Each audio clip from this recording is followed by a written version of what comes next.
Hi everyone, welcome to Marion and Robert's Home and Family Tips channel. Today's another episode at MLB Monday. So I'm going to get to this. A lot of information to cover today. We'll get to this quickly and keep it all going. So the World Series has concluded, so that brings us to Free Agent Watch. Yes. And who are the big names out there? Manny Machado and Bryce Harper. So Manny Machado, we'll start with him. He is a free agent now from the Dodgers. They traded for him just for the end of the season. So he was basically a rental. He is now no longer with the Dodgers. He is a free agent, and let's see. The Yankees were definitely in on him, but based on his actions during the postseason,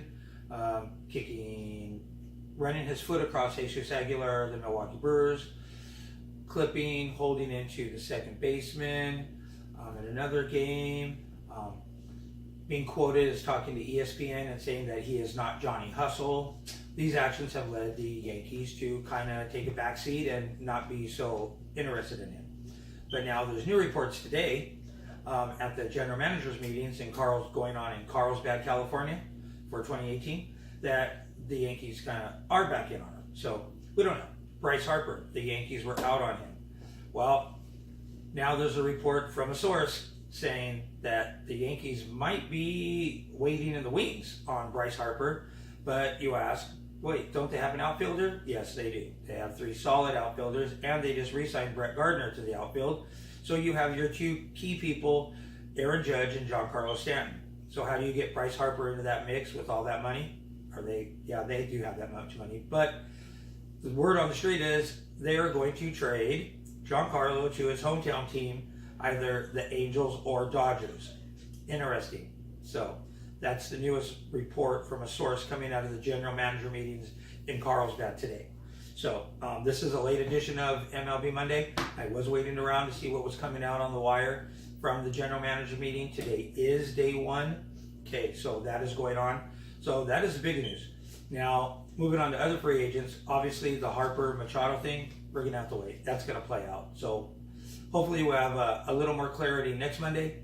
But I think that one's going to go till the end of the year, till we actually get into winter meetings, okay, which are different than the general manager meetings. So we'll see. Definitely trade watch for Machado and Harper. We'll see where they end up. Now, the other guy that no one's really talking about, he's starting to get some more news today at the meetings, is from the Miami Marlins, their catcher JT Realmuto. A couple teams in on him. Are they going to trade him? Are they going to keep him? He kind of wants to be traded from what we're hearing. So is New York a landing spot? There's a lot of teams in on him. Now the Phillies are kind of going to be in on everybody, I think. They're also looking to land possibly both Harper and Machado. They have a lot of money. They're ready to invest. They want to be competitive again. So we need to look out for them too. What else is going on? They announced Gold Glove Award winners. Here's a fun fact. Nolan Arenado of the Colorado Rockies received a 6th straight Gold Glove Award. He's gotten a Gold Glove for every year in the majors. But here's a fun fact. His American League counterpart at third base, the Oakland A's Matt Chapman, received his first Gold Glove. Well, they both played high school baseball together at El Toro High School in California. Interesting. So now you have both those Gold Glove recipients. So I don't know what's in the water down at El Toro High School, but yeah, it's working. So 2 defensive gems right there. So congratulations to both those guys. Staying on awards, all your award nominees were also nominated today. So these are your National League Rookie of the Year nominees. You have Ronald Acuna Jr. from the Atlanta Braves, Walker Buehler from the Los Angeles Dodgers, and Juan Soto from the Washington Nationals. Acuna, you pretty much have heard of him. He was the one that got drilled for just hitting home runs and being the guy that he was. Not a good scene, but we're past that.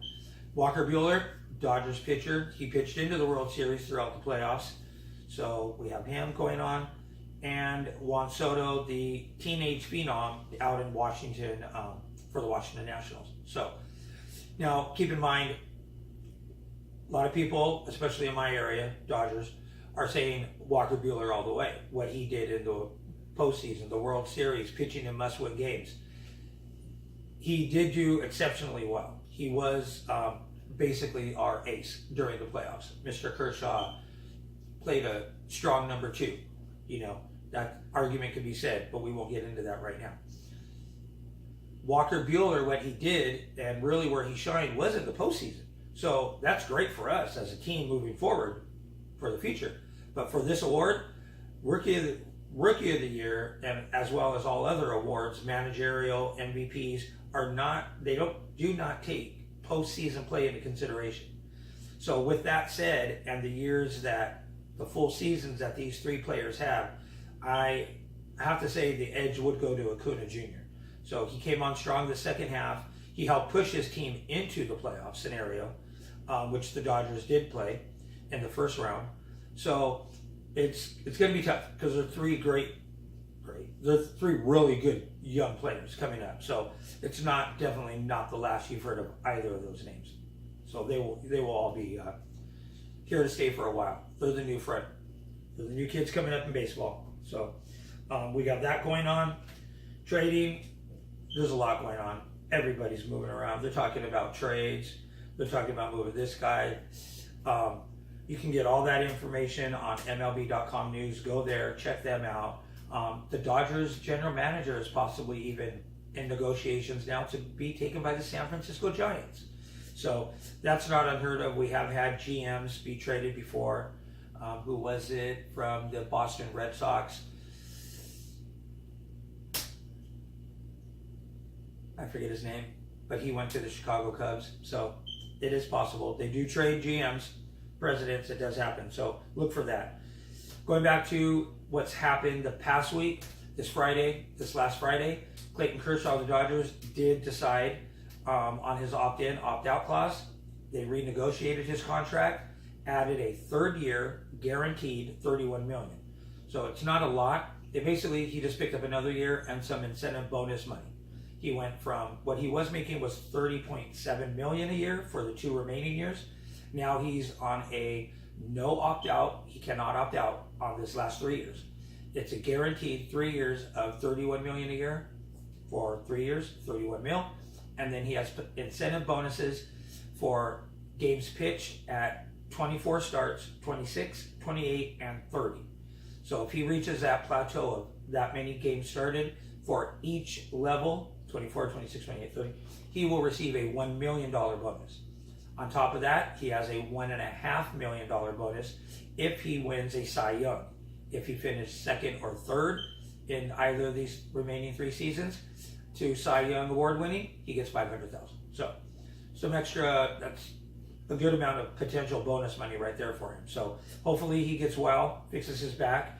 Good for him in the pocket, and good for the team to make it far into the postseason and so forth. So one last thing. If you play video games, we have MLB The Show 18. So this is the MVP edition that I got for 18. It's basically a Steelbook Locker edition. Aaron Judge was the cover athlete for MLB The Show 18. Well, you ask, why am I talking about a video game for baseball when baseball season's over? Good question. Because your MLB The Show 19 cover athlete is Bryce Harper. Yes, I say Bryce Harper, and that's all I say. Yes, that's a hoodie he's wearing, no jersey. Bryce Harper is a free agent. We are yet to know the team that Bryce Harper will play for. It could be the Washington Nationals. He may re-sign with them, but we are all yet to find out. So inquiring minds want to know. So we have that. So if you do play MLB The Show or are a fan of Bryce Harper, he is a cover athlete. Now I bring this video game at the end of baseball season, because right now, if you pre-order through the PlayStation Store only, if you pre-order MLB The Show 19, you will get a bonus immediately for your MLB The Show 18 game with this card. Yes, that is a 95 overall Bryce Harper MVP flashback card. There's stats on that. You see his attributes. He has a 103, 112 contact and power versus righties, which basically he pretty much will own them. And then lefties, he has 94 contact and 83 power. Yeah, not too bad for being less. So you see max contact, his attribute for Matt Kirk, discipline. His discipline is maxed out at a 125, so you're going to get a lot of check swings. He's going to walk. He's good for you. It's a good player. You'll look over, you see his fielding, 70. Not the best, but look at that arm strength. Like most right fielders, they got a gun. So they're not always the best fielding player, but they usually always have a gun. You know, let's talk Yasiel Puig. No one's running on him. So that's how that works. So if you're interested in next year's video game, look to pick up MLB The Show 18 somewhere. Should be able to get it right around $30 somewhere. Even if you want, look on eBay, look on your after sale, look at your local video game store like GameStop, but for a used version. You just need the game. Don't get it digitally because you'll pay full price $60. You don't want to do that. Look for that game as least as possible. Then once you have it, then pre-order MLB The Show 19 through the PlayStation Store, and then you'll receive instantly your Bryce Harper MVP flashback card. So you get a good diamond overall. And every month they're going to have a new program for Bryce Harper that's going to get you some more stubs, equipment, players. So it's all that going on. So it's a good game. They're revamping the game already from what we're hearing for MLB The Show 19. So there was a lot of naysay, a lot of people that disliked MLB The Show 18. They preferred the 17. San Diego Studios has listened, and they're changing things up. They already got next year's game going in production. They know where they're headed, what they're going to work on. So we're looking for a good one. Definitely look for that. So that's about it for MLB Monday. Next week, our general manager meetings will have concluded. We'll have some more stuff going on, and we'll see how it all goes in the MLB world. So I'd like to thank you for tuning in. As always, if you found anything interesting, hit that like button. Don't forget to chime back. Let's share your thoughts on any of this information in the comments. Hit the notification button if you like, so you'll never miss one of our episodes that we post to our channel for you. And that's about it. We'll see you on the next episode. Marion will be back. Mom, she'll be back, and we'll get some recipes out for you and some more information and suggestions, insights, tips from our family to yours. So thank you, everyone. Have a good day. Enjoy the rest of MLB Monday, and let's do it. Baseball year round. See you, everyone. Bye.